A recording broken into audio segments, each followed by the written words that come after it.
In the mountains of the Himalayas, where snow crowns the peaks and silence speaks louder than words, a young goddess named Parvati sat in meditation. She was the daughter of the mountain king Himavan, born with beauty that made the moon jealous and grace that made the rivers flow more gently. But she cared nothing for these external qualities. Her heart belonged entirely to Lord Shiva, the great ascetic, the cosmic dancer, the one who sits in eternal meditation on Mount Kailash. When Parvati first saw Shiva, something in her soul recognized something in his. Not romantic recognition, but the recognition of the beloved, the recognition of home, the recognition of the other half of her own infinite nature. From that moment, she knew her destiny was to be united with him. But Shiva, lost in deep meditation, paid her no attention. He had renounced the world after the death of his first wife Sati, and sat absorbed in cosmic consciousness. His eyes closed to the physical realm. His awareness merged with the infinite. Parvati's father and mother tried to dissuade her. "He is the destroyer," they warned. "He wears ash and skulls. He dwells in cremation grounds. He owns nothing. How can our beautiful daughter, who has every comfort, every luxury, choose such a path?" But Parvati smiled with the certainty that comes from the soul, not the mind. "You see only his outer form. I see his true nature. You perceive what he has renounced. I recognize what he has become. He is not choosing poverty. He is embodying infinite wealth. He is not rejecting beauty. He is beauty itself beyond all form." Unable to convince her otherwise, her parents reluctantly gave her their blessing to pursue her chosen path. Parvati left the palace, left her silk garments for simple cloth, left her comfortable bed for the forest floor, left her attendants for solitude. She went to the very mountain where Shiva sat in meditation and began her own tapas, her own intense spiritual practice. If Shiva was absorbed in the infinite, she would merge with the same infinity. If Shiva lived on nothing, she would learn to live on pure consciousness. If Shiva had renounced all comforts, she would discover the comfort that requires no external support. The practice she undertook was so severe that even the gods grew concerned. She stood on one leg for years, her arms raised to the sky, unmoving as a statue. She fasted, eating nothing but a few leaves, then later only air, then finally nothing at all, sustained by pure spiritual will. She performed austerities in the scorching summer heat and the freezing winter cold, never seeking shelter, never complaining, her focus absolute and unwavering. As years passed, then decades, then centuries, her beautiful fair skin grew dark and rough from exposure to the elements. The sun burned her, the rain lashed her, the wind carved her, the snow froze her. Her once soft hands became calloused and cracked. Her radiant skin turned the color of dark earth. Ash and dust covered her form. She became so transformed by the intensity of her practice that she was barely recognizable as the beautiful princess who had left the palace so long ago. The gods watched this unprecedented devotion with awe. Even Brahma, the creator, was moved. "In all of creation," he said, "I have never witnessed such absolute dedication. She has surpassed the austerities of the greatest sages. Her tapas burns with an intensity that rivals the sun itself." But Shiva remained unmoved, lost in his meditation, seemingly unaware of her presence, untouched by her devotion. Parvati's family came to visit her, and when they saw what she had become, this dark, thin, ash-covered figure, barely clinging to life through sheer will, they wept. "Come home," they begged. "This is too much. No one can match Shiva's asceticism. He is beyond reach. Please, daughter, give up this impossible quest. But Parvati's eyes, though set in a body transformed by austerity, blazed with undiminished fire.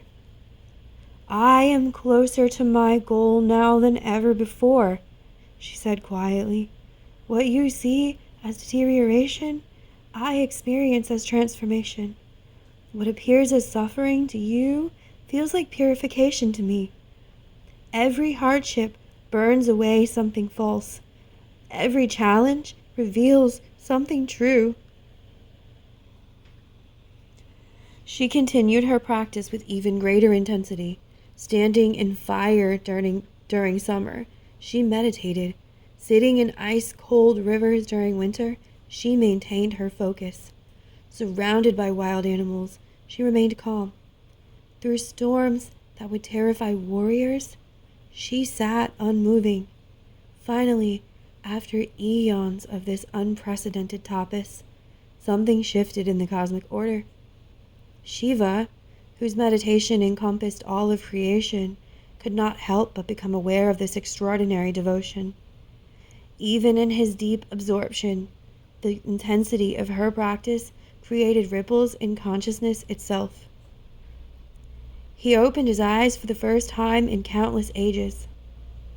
When he looked toward where Parvati sat, he saw only a dark figure covered in ash and dust, so transformed by austerity that her original beauty was completely hidden.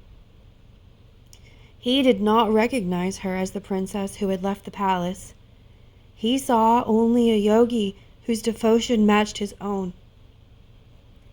Impressed by this unprecedented tapas, but not understanding who she was or what she sought, Shiva decided to test her. He took the form of a young Brahmin boy and approached her. Mother, he said, for even in her rough exterior, her spiritual presence commanded reverence. Why do you torture yourself with such severe practices? What do you seek? If it is heaven, you have earned it 1,000 times over. If it is powers, you have surpassed the greatest siddhas. What goal requires such extraordinary suffering? Parvati opened her eyes, which still shone with her inner light despite outer transformation. I seek neither heaven nor powers, she replied calmly. I seek only to be united with the Lord Shiva. The disguised Shiva pretended shock. Shiva? That strange ascetic who lives in cremation grounds, who is covered in ash, who keeps company with ghosts and spirits? That destroyer who owns nothing, that who rejects all comforts, who cares for nothing but his meditation? Why would someone of your obvious spiritual attainment want to unite with such a one? For the first time in eons, Parvati smiled. You speak of his outer form, but I have seen his true nature. You describe what he has renounced, but I recognize what he has become. He is not poor. He is beyond the very concept of wealth and poverty. He is not strange. He is the only sanity in a world gone mad with attachment. He is not negative. He is destruction in service of renewal, ending in service of new beginning. The Brahmin boy continued his criticism of Shiva, speaking of all of his apparent flaws and oddities. But with each criticism, Parvati's defense grew more impassioned. She spoke of Shiva's true nature with such insight, such devotion, and such absolute understanding that the disguised god realized she had not merely heard about him, she had understood him completely, had merged her consciousness with his even while in separate forms. Finally, unable to maintain the test any longer, deeply moved by her unwavering devotion and perfect understanding, Shiva revealed his true form. You have proven, he said, his voice carrying the weight of infinite time, that your love is not based on appearance or circumstance, but on recognition of essential truth. You have shown devotion that does not waver with difficulty or diminish with time. You have demonstrated understanding that penetrates beyond all superficial forms to the eternal reality beneath. But he continued, looking at her ash-covered, darkened form, this body has suffered greatly in your pursuit. Though I care nothing for external appearance, having been moved by your devotion to open my eyes after eons of meditation, let me honor that devotion with a gift. He went to the Ganges River, which flowed from his own matted locks, and called her holy waters. Beloved river, he commanded, wash this devoted soul and reveal her true radiance, not the superficial beauty she was born with, but the spiritual luminosity she has earned through her unparalleled tapas. As the Ganges flowed over Parvati, something miraculous occurred. The ash and dust washed away, but what emerged was not merely the fair-skinned princess who had left the palace eons ago. Instead, a being of such radiant purity appeared that she seemed to be made of light itself. Her skin became white as the whitest snow, luminous as the brightest moon, glowing with an inner radiance that no amount of natural beauty could match. This was no longer mere physical fairness. This was the visible manifestation of spiritual purity, the outer reflection of inner transformation. Every austerity she had endured had purified not just her consciousness, but her very essence. Every challenge that she had faced had burned away impurity like gold refined in fire. Every moment of unwavering devotion had polished her soul until it shone with its own light. Behold, Mahaguari, Shiva proclaimed, the great white one, whose purity is not innocence that has never faced darkness, but luminosity that has passed through darkness and emerged radiant. She is not white because she avoided the darkening fire of tapas, but because she passed through that fire and was transformed by it. In that moment, Parvati, now Mahaguari, embodied a profound teaching. True purity is not absence of experience, but transformation through experience. True radiance is not what we are born with, but what we become through dedication, devotion, and the willingness to be completely transformed in pursuit of truth. Mahaguari's form carried 4 hands, one holding a trident, one holding a drum, one in the gesture of dispelling fear, and one offering boons. She rode a white bull, symbol of dharma and righteousness. Her face showed the peace that comes not from avoiding challenges, but from transcending them. Her eyes reflected the wisdom gained only through the journey from darkness back to light. From that day forward, Mahaguari became the embodiment of transformation's completion, the proof that intense practice leads to profound purity, that devotion rewarded is devotion transformed, that the darkest night of practice gives birth to the brightest dawn of realization. Those who honor Mahaguari recognize that no matter how dark the journey has been, no matter how transformed we are by our struggles, luminosity awaits on the other side of dedication. Her story teaches that true union, whether with the divine, with our purpose, or with our own highest nature, requires complete transformation. We cannot remain as we are and reach what we seek. The comfortable self must be challenged. The superficial self must be burned away. The attached self must be released. But this transformation is not destruction. It is revelation. Like Mahaguari emerging from beneath the ash and dust, our true nature is already pure, already radiant, already perfect. The practice doesn't create this purity. It removes everything that obscures it. First comes the dark night that destroys all illusions. Then comes the radiant dawn that reveals what remains when the illusions are gone. First, the fierce fire that burns away impurity. Then, the gentle light that was always there beneath.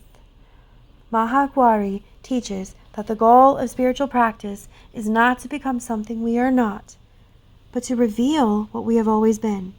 We don't create purity through practice, we uncover it.